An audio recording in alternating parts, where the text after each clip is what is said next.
In this session, we're going to begin looking at leadership styles and situations. More specifically, leadership style and situational leadership.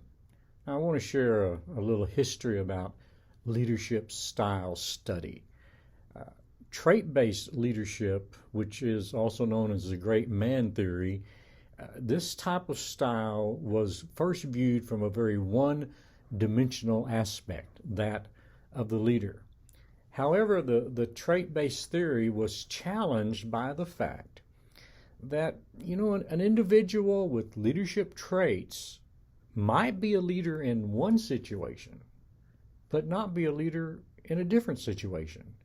So another theory was developed, which was style-based leadership, also known as the behavior theory. Leadership was viewed from the dimension of what the leader does and how she or he acts. Now, leadership was then, from these two different styles, was being looked at in a two-dimensional framework. But the emphasis was still solely on the leader. So early leadership assessment tools measured only the traits and style of the leader. And the two styles were concern for production or concern for people. Now, concern for production leaders were authoritative, and they demanded compliance.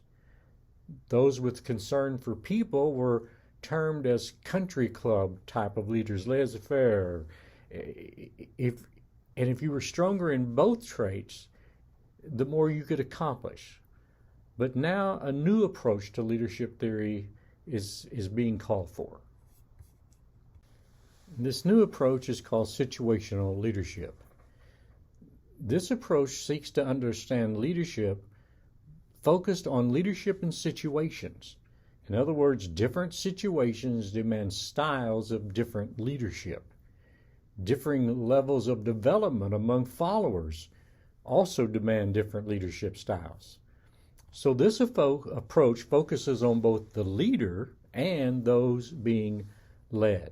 So instead of two-dimensional, it becomes multi-dimensional. It takes into account the style and skill of the leader, the situation in which leadership transpires, and the needs and development stage of the follower. And of course, there are four styles of leadership in this approach. There's the directing style, coaching style, supporting style, delegating style. And each of these styles is needed depending on the needs of the followers and the circumstance or the situation surrounding the leadership dynamics. So let's discuss these styles and then relate them to leadership in the church. So the directing style, leaders give directions, establish goals, show how goals are to be achieved, and closely supervise progress. Leaders tell what is to be done, how it is to be done, and who is to do it. One-way communication is predominant, used with this style, and the communication comes from the leader.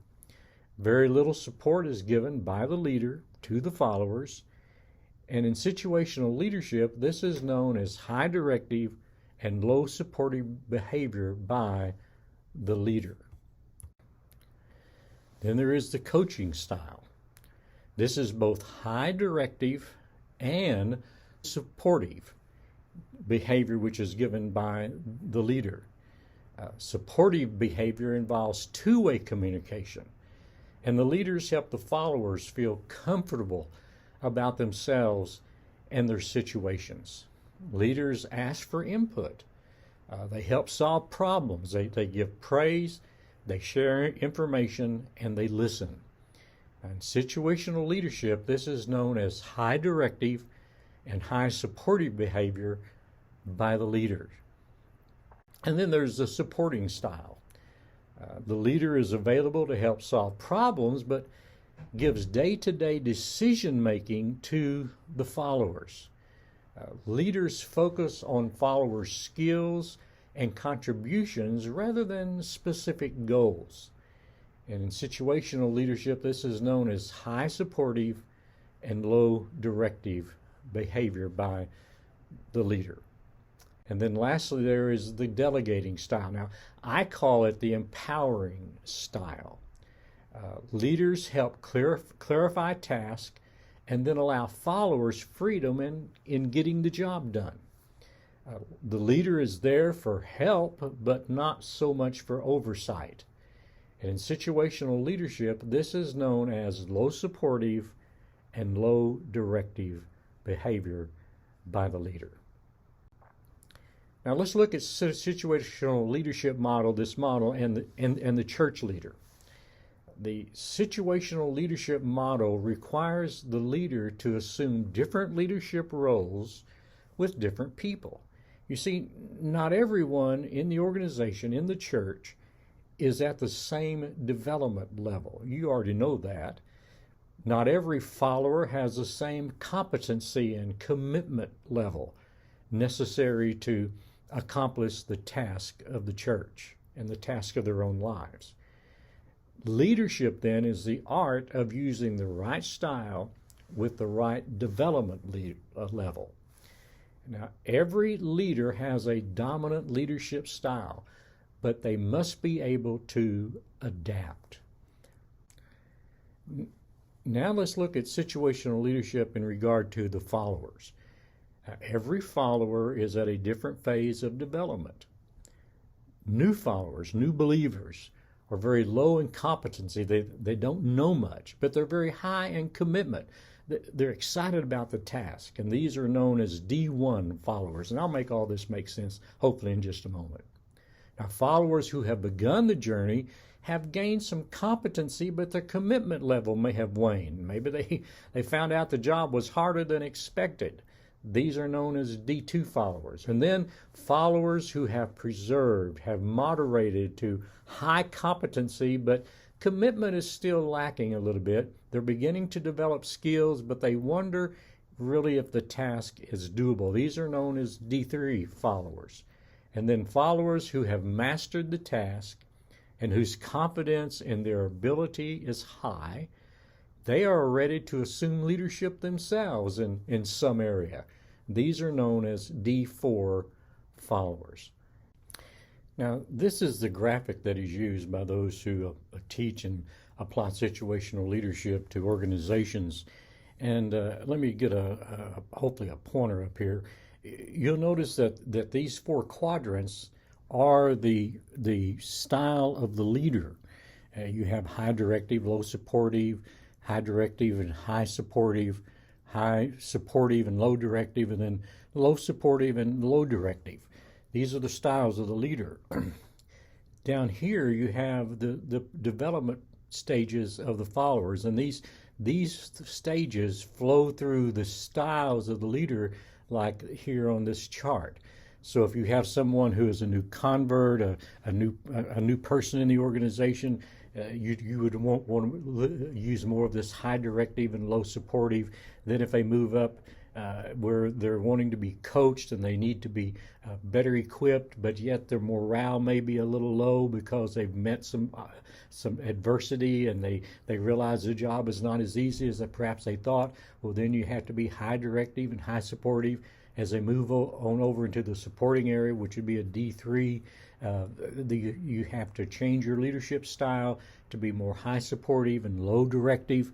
And then as they become very mature in their abilities and in their processes, and they become a high level follower, then you have to change your style once again, low supportive, low directive. And at this stage, people are ready to assume leadership themselves.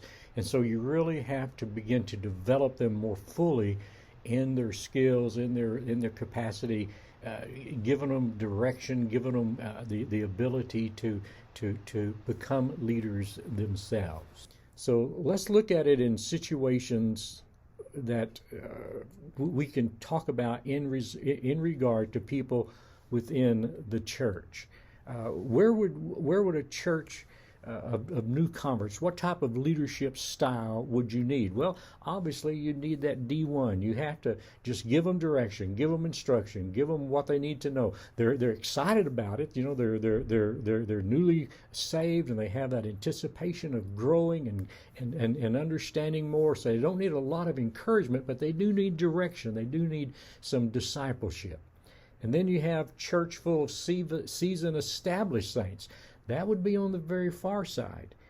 And what you need to do there is you have to change your leadership style to where you don't have to give so much direction. You really don't have to give a whole lot of support. You just have to give encouragement and continue to help motivate those people toward their goals. You don't have to establish new parameters. They have already got the parameters established. Now here's the deal.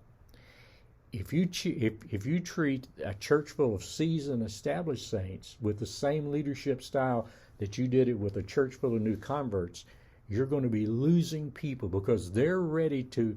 These church full of seasoned, established saints, they're ready to assume some leadership position themselves. And if you're constantly treating them like new converts, they're going to go out the door. You're not going to retain them. They're going to go somewhere else where they can be fed. Okay?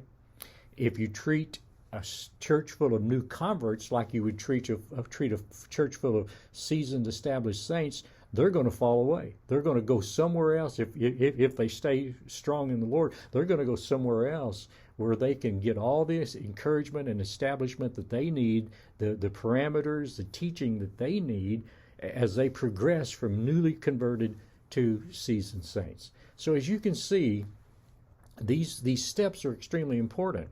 Ministry to children. Obviously, you treat children just as new converts. Ministry to young adults. They're probably in that second level.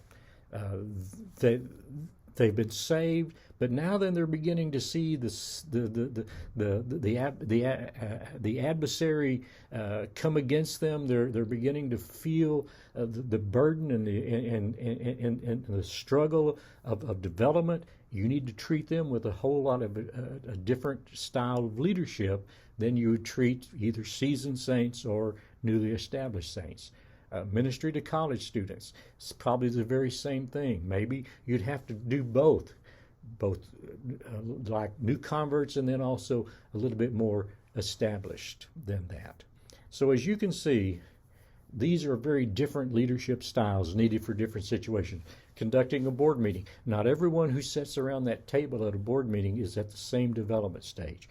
You may have to treat some of those differently than you would treat some of the others. You say, well, I'm not supposed to show favoritism. You're not showing favoritism. You're simply changing your leadership style to help them develop more fully.